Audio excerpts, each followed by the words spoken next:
2 Samuel 4. When Ishbosheth, Saul's son, heard that Abner had died at Hebron, his courage failed, and all Israel was dismayed.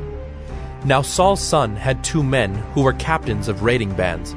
The name of the one was Baanah, and the name of the other Rechab, sons of Rimmon, a man of Benjamin from Beeroth, for Beeroth also is counted part of Benjamin.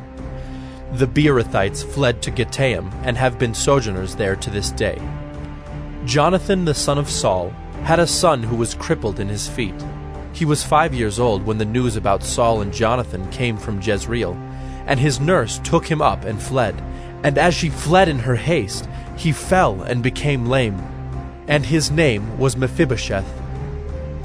Now the sons of Rimmon the Beerothite, Rechab and Baanah, set out, and about the heat of the day they came to the house of Ishbosheth, as he was taking his noonday rest.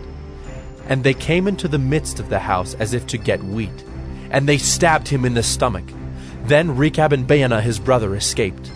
When they came into the house, as he lay on his bed in his bedroom, they struck him and put him to death and beheaded him.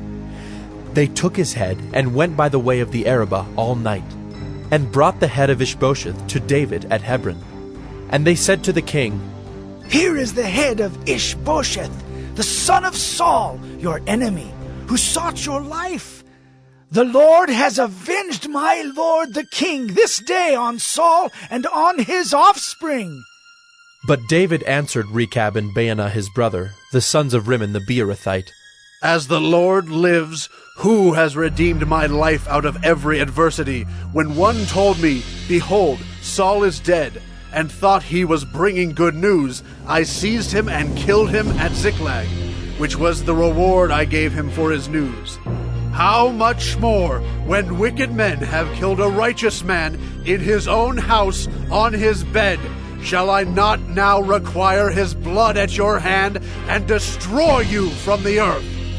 And David commanded his young men, and they killed them and cut off their hands and feet, and hanged them beside the pool at Hebron. But they took the head of Ishbosheth, and buried it in the tomb of Abner at Hebron.